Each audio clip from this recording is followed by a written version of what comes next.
Hello mga ka-ay baby! Samahan niyo ako sa isang nakakabusog na naman na experience dahil today is a day na matagal na nating naririnig at nadadaanan ang one of the most famous and social eat-all-you-can spots in the city. Pero ngayon lang talaga ako nagka-time to finally experience it. And guess what? I'm not alone. I'm with my amazing co-workers. So, pupunta nga tayo sa tinatawag nilang Vikings na eat-all-you-can located at SM Mall. Dati laging dinudumog ito ng mga tao and up until now, it remains one of the go-to places for unlimited dining. Pero, ang tanong, what makes Viking different from other buffets? It is really worth the hype. Sulit nga ba ang price?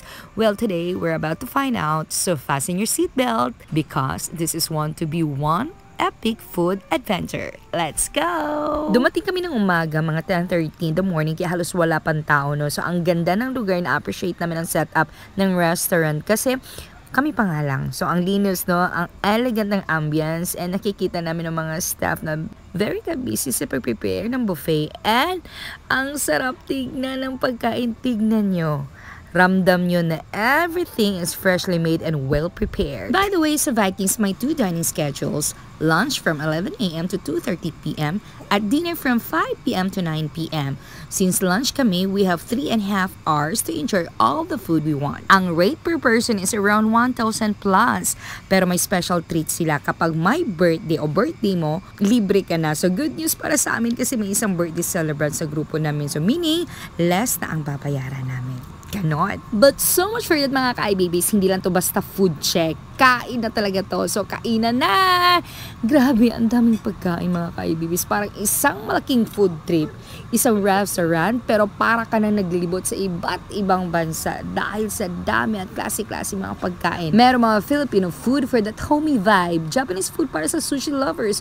Korean food sa mga mahilig ng mga noodles and all. May Italian food din kung saan gusto mo ng cheesy pizza, malalaking pizza, creamy pasta, at marami pang iba. At hindi lang yan mga ka-IBBs, iba't ibang drinks din ang available. May juice, soda, coffee, tea, at syempre para sa mga mahilig mag-chill, may unlimited beer din at wine. Dito pwede kang mag-relax with a drink in hand habang ini-enjoy ang feast. Hindi pa tayo tapos mga ka-baby sa ating food tour. Ang dami talagang choices. At this time, hayaan ko kayo makita lahat ng food na meron sila.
Tapos na ang ating food tour mga ka-babies. This time, kakain na talaga tayo. Maraging gutom na sok-sok. Siyempre, Filipino tayo. Unang kukunin ang lechon.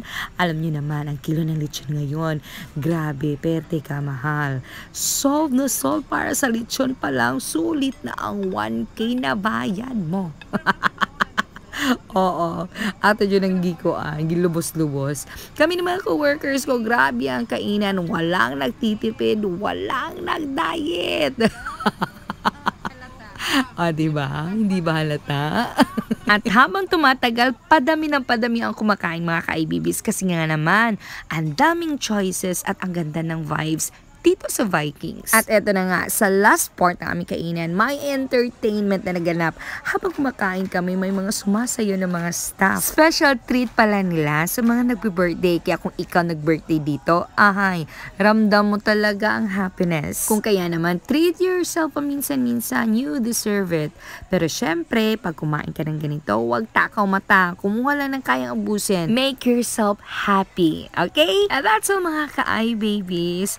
Busog na, happy pa. Pero more than the food, this experience was about enjoying the moment, good company, and making unforgettable memories. I love you mga ka-I-babies. Till next time. Bye!